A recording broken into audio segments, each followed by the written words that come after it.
Okay, so when I was growing up, when a TV show or a movie wanted to make someone seem dangerous and mysterious, they'd show them smoking a cigarette. But then cigarettes mostly disappeared from pop culture, and now they're back. Today, how did smoking make its way back to pop culture?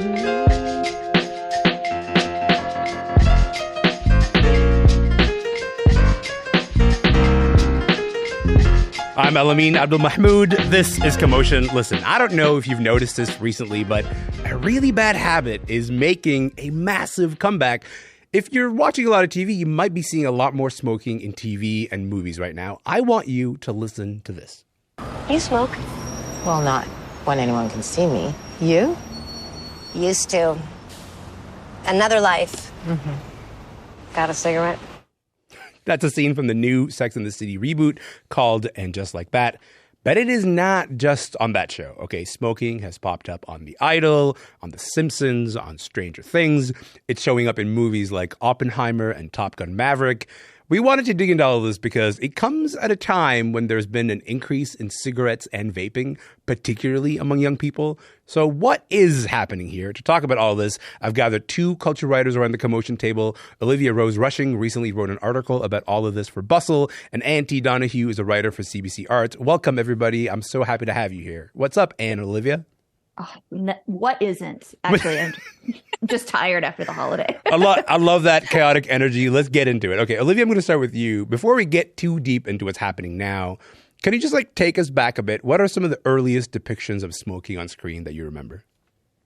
Wow. So when I grew up, I feel like I watched a lot of black and white films. My parents both loved black and white films. So one of my first memories maybe is of All About Eve, which was one of my favorite movies with Bette Davis and Marilyn Monroe. And Bette Davis was, just languidly kind of smoking that cigarette. So that's a strong memory. And then later on, some other movies I loved were Fight Club, Girl Interrupted. They had a lot of smoking in those. And then some other shows I'm sure had, smoking here and there, like Gossip Girl, Vampire Diaries, of course, Sex and the City. Those were my favorites. But I have to say, when kind of thinking about it and thinking about my past and being a young person, I remember watching MTV and, watching my show, whatever, and it just suddenly cutting to a commercial, and suddenly you see, decaying gray lungs and acne prone skin and dull skin and, smoking kills, and those commercials that were kind of drilled in constantly. I feel like I remember more than maybe I do the films that had smoking. I don't know if you guys could agree. No, I 100% remember the complete juxtaposition of you walking to the movie theater and Brad Pitt looks like the coolest person to ever walk the planet in Fight Club because he's smoking. And then you get out of the movie theater and you're watching TV and all the commercials are like, don't do it. I know he looks cool, but you were going to die. And what about you? Is there a show or a movie that stands out for you? Man alive. Okay, you hit Girl Interrupted. That was age 14 me, very I feel like I skipped the classy part of the All About Eve. I loved those movies, but it was the chaotic energy of Angelina Jolie and Winona Ryder. And then there's Practical Magic. And then probably shouldn't have clung to 28 Days, the Sandra Bullock movie, the way I did. But I was like, I love that she's smoking. I came up in the age where I thought it was very adult and cool to be I'd go to to a diner and they'd have the cigarette machines, or you'd go to Tim Hortons and I'd look at the smoking section and be like, one day. Yeah, there was something kind of weirdly aspirational about it as a marker of growing up, I think.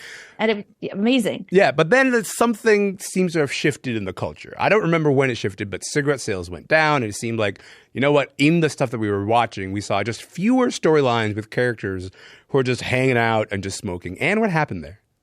I mean, I think when the 90s gave way to what I think is the wellness era of the 2000s. And we saw this clinging to youth, and you got to look young and you got to be healthy. And then there's Goop. And then you see all the party girls like Lohan and Paris Hilton and Britney Spears when she was on her descent.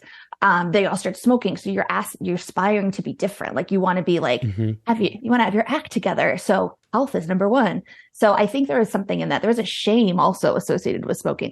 Saved by the Bell PSAs of you smoke cigarettes? Oh my goodness. Have you killed animals as well? Like, what is happening? Are we okay? Right. It became one of those things like if cigarettes were a key accessory of the 90s, Olivia, it suddenly sort of seemed like the accessory of the 2000s and sort of mid-aughts was like, I don't know, a smoothie. And if you were like holding a cigarette, you're like, whoa, that person, yikes, real dangerous. But we've kind of come all the way full circle, Olivia, because you recently wrote about how cigarettes are being romanticized again. What are you seeing specifically? Right. So, as a beauty writer, my job is to, wake up in the morning, I scroll Instagram, I scroll TikTok, I'm watching films that people are talking about, I'm watching TV shows. And, I kind of just, it goes without saying that 90s and early 2000s trends are coming back full force, even like you mentioned, Anne, like Lindsay Lohan is even having like this renaissance moment, and other 90s stars like Pamela Anderson and Paris Hilton, and, they're having their moment, juicy, sweatpants and jumpsuits, low-rise jeans, pencil thin eyebrows, the list goes on and on. Yeah. And kind of, scrolling and seeing all these things, I noticed on TikTok specifically, these like Lana Del Rey inspired lipstick packages were going completely viral on TikTok. And they're meant to mimic cigarettes, but they're lipsticks. And on the carton, it says, "Smoking kills, but we were born to die either way," which of course references her Born to Die album. That's right. Yes. Right. And then I was just noticing celebrities like Kylie Jenner, Hailey Bieber, just posting like casual romanticized photos of them smoking cigarettes. So in the midst of The Idol and Euphoria and all these shows, it kind of just seems like it's back and what's going on. And we should also say there's a difference in the characters who were smoked on the screen in the 90s and how they were depicted. For example, like I want to play you guys this clip from Friends. Take a listen to this. How can you smoke in this day and age? Have you not seen that ad? Huh? Where the little kid walks to grandpa? It's chilling. I messed up. It was a meeting. Everybody was smoking. So what? Don't you have any willpower? Poor Chandler. I remember characters were criticized for smoking, or at least like being discouraged from it. But as Olivia just mentioned, like you're now seeing, I think it's like the literal opening shot of The Idol is the main character holding a cigarette. How are you seeing it depicted in culture now, Anne? I think there's like, it goes parallel with, I think, the changing nature of youth culture. I sound super old saying that, their relationship to the way our world is going, where there's less of this impact of, in the 2000s, it was like, we're going to live forever. We have to maintain our health, like yada, yada, yada. And there's two things that are happening, I think. I think we're seeing that the world is burning down around us. So, I mean, why would you want to live forever? Hypothetically, maybe some people do. I'm not going to put words in your mouth. And the other end of the spectrum is that I think where my generation, as an old millennial, we were a little bit more impacted by celebrities saying don't smoke and TV shows saying don't smoke. And Gen Z are much more critical and can analyze media much better. And they're, I think, able to make decisions for themselves. So if I sit here being like, don't smoke, you guys, they're going to say, I'm very much more socially aware than you ever have been and ever will be. So I'm probably going to do what I want. And I will have to say, like, this is true. You have inherited doom, and I am so sorry. So I think there's this change up that has ushered in this era of, I don't want to say YOLO, but I am old, so I might say it. First of all, the idea of saying YOLO being a marker of age is very upsetting to me, and I wish you had not introduced that to my life. Thank you so much. But Olivia, there's something to that, right? Like I remember, I think there was a piece in the New York Times, maybe like, I don't know, I want to say a year and a half ago, about how smoking is suddenly cool again. Like you're not imagining things, you're seeing this cloud of smoke that people are seeing is real. Do you have a sense of why people are maybe turning to smoking again? Or is it more about fashion than it is about, participating in a social thing? Yeah, I don't know. I think, like we've said, we've listed all these kind of like art forms, these TV shows and films and all these things. And I feel like in a way, life is sort of imitating art in a way, and it's sort of becoming in vogue, and people are posting about it, and then it's informing the arts and informing people posting and all these things. And I think that's a big part of it. But also kind of what Anne said is this YOLO mentality, not to mention the pandemic, because I feel like we're kind of mentally over it. But that took a toll on everybody's mental health, and we're kind of feeling the effects years later. We're still feeling it. Yeah, there's certainly a relationship to how that has maybe informed the pop culture that we even consumed. We should say, Olivia, that when Emmy nominations were announced this year, anti-tobacco groups like Truth Initiative, they criticized a bunch of shows. They criticized shows like American Horror Stories, like Big Mouth, like Family Guy, for its depiction of nicotine usage. You spoke to Truth Initiative for your article. What were they concerned about? Yeah. Before diving into their concerns, I kind of just want to note that, I'm an artist and a creative, and I'm sure you guys agree, I never want to live in a world where we're censoring film or censoring books or canceling, film or anything like that. But that being said, the Truth Initiative did relay a lot of really interesting facts and research that they've shared with me. I'm going to read it off just so I don't mess it up. Of course. But, so they told me that the research shows that young people with a high exposure to tobacco imagery on television, they're 3 times as likely to start vaping, which, also is very nicotine laden aside from cigarettes. Something else that they told me was around 15% of high school children currently vape, which is kind of a similar stat to a 2000 stat that 23% of youth were smoking cigarettes. So it's kind of like the vape is kind of rising and becoming kind of this scary, wild, wild west that we don't know a lot about. And sort of the last thing that they were concerned about, which I am also a bit concerned about or intrigued about, is that celebrities are just kind of casually posting things and it only hurts young people. Yeah. I also want to discern that there is a difference between, a young Jenna Ortega being kind of snapped by paparazzi without her knowing and she's smoking and causes an uproar. She's just living posting her life. it. Yeah. Right. Yeah. She's like living her life. She's young, as opposed to, recently Dua Lipa just posted, and obviously she's in the Barbie movie and has young people watching her and listening to her. And she posts like gorgeous lighting on vacation and lighting up, and not to place any blame or point a finger, because I adore Miss Dua, but yeah. I just feel like there's a difference to kind of note there. If we can, I guess, keep it to the realm that we can control, which is, the sort of media that we watch. I'm very sorry to do this, but pretend I'm Sam Levinson for a moment, the creator of Euphoria. I don't like this because I'm not a Sam Levinson person, but that is neither here nor there. But if you're sort of choosing to create this world and depict it, and you're trying to say, look, I want to make the most realistic representation of the world I want to make, because these characters, to me, in my mind, they smoke. Is there a sort of imperative on, whether it's a body like Truth Initiative or just like all of us as society, to be like, Sam, no, this has no place in your art? What is the relationship between how we should govern art and morality, do you think? Small question for you. That's it's like, do you believe in evil or something? I don't know. I'm like, oh, okay. It's Tuesday after a holiday. Let's do this. Yeah, absolutely. I think that it's really easy to sit here as like removed from making films and making television and telling those kind of stories and being like, yes, there should be an onus to like depict life as we would like it to be, and like without this, that, and the other. But at the same time, that's not real life anyway. So if you're trying to make a world that seems realistic and is supposed to reflect aspects of reality, although I don't think The Idol, let's be honest. No, like, exactly. Yes. What was that? Yeah. I think that you need to show the bad as well as the good, or not so much even the bad, just the different. And like I said, Gen Z especially, they make their own decisions, and I don't see them being the type of person that needs to be lectured to or influenced by pop culture in the same way that maybe our generation was, because they are aware of the way that we send messages and the way that we're supposed to, take from TV shows, etc. Like I watched Mad Men and was like, hell yeah, love smoking.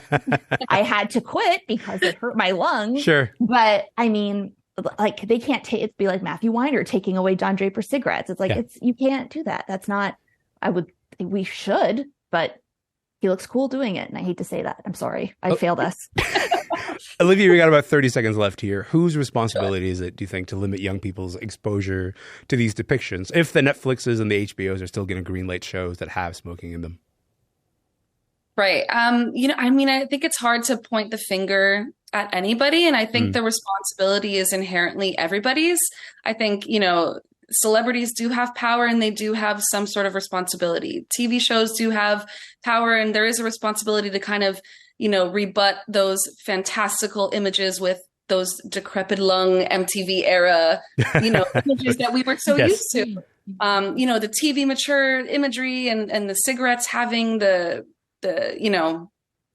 warnings on them. I think we're all, parents having that place in the home where they, control that narrative. I think everybody is responsible in some part. So, well, Olivia, Ann, I appreciate you guys being here. I'm going to continue watching for all of these cigarettes in my TV and movies, but thank you so much for your time. I appreciate it. Thank you for having us. This was fun.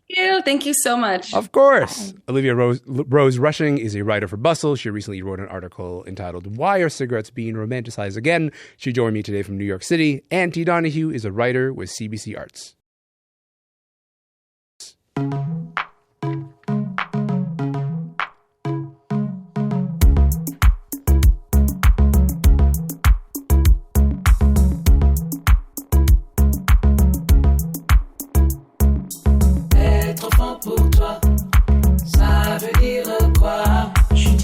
I'm Elamin Abdelmahmoud. You're listening to Commotion. Listen, for more than a century, film critics have wielded a lot of power. Reviews could, of course, make or break a film, or at least they made a difference. But these days, it seems like influencers are having more and more sway, as are just ordinary people on TikTok. We're not happy with it. No. Like, we understand it was supposed to be, like, empowering to women, but we left feeling like shit.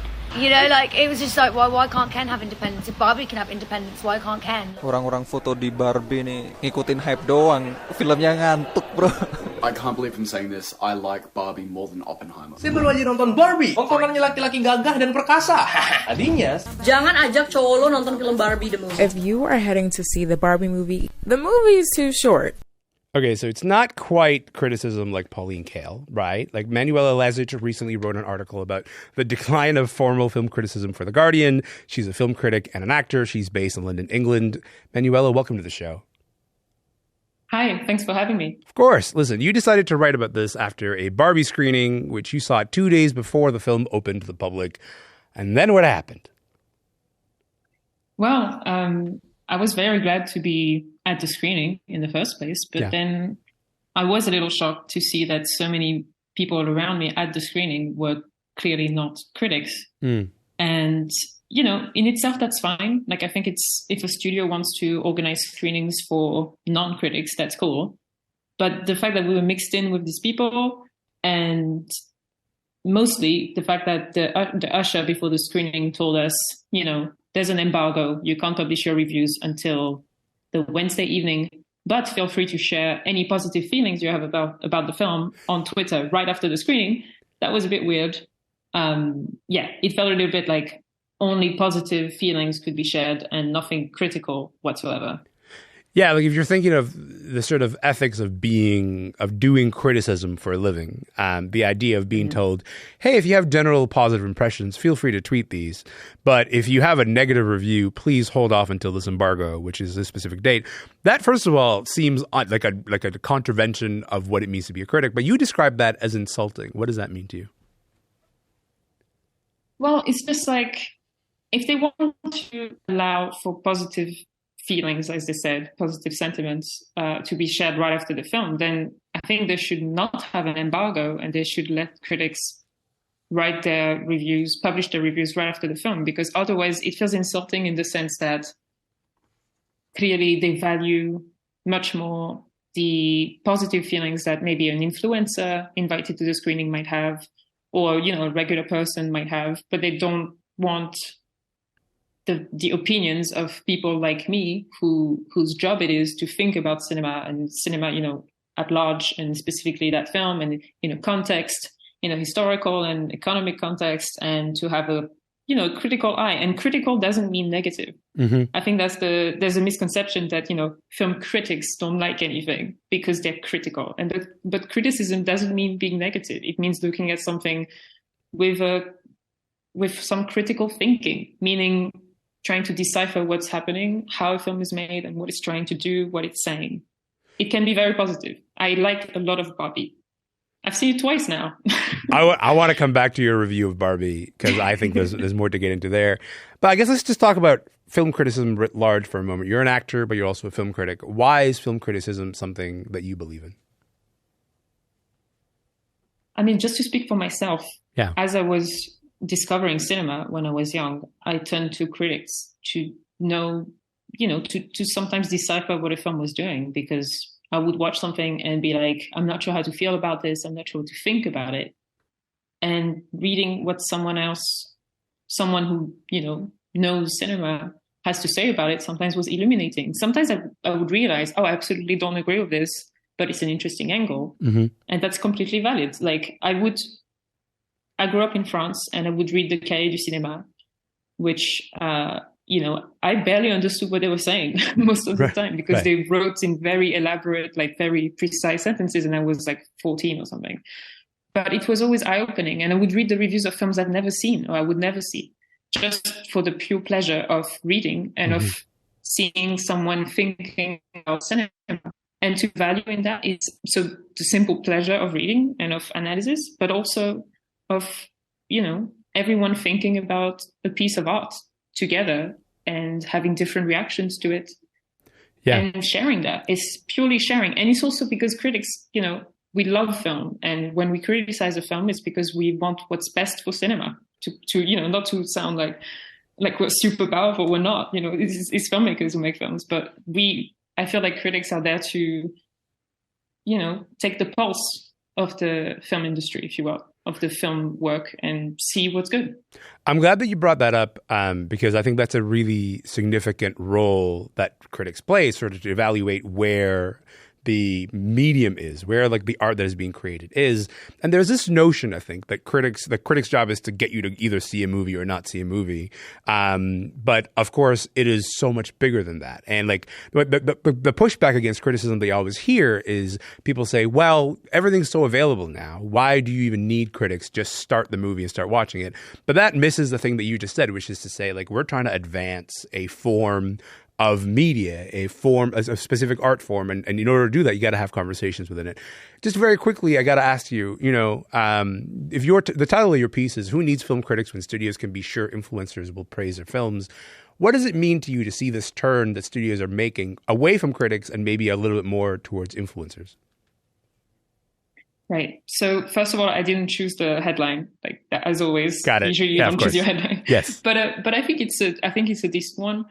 And to answer your question, like the move towards influencers, I think it's a bit pointless to like just complain about it and be like, oh, it shouldn't be this way. Like it's clearly happening. It's unavoidable. It's part of the evolution of technology itself.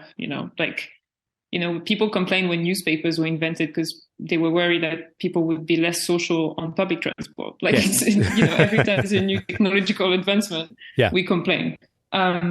What does worry me about studios turning to influencers is that influencers become part of the marketing strategy of the studios, and they're not just regular people who go see a film and have an opinion. And obviously that's fine. Twitter is made for that. It's made for anyone to share their opinions about anything.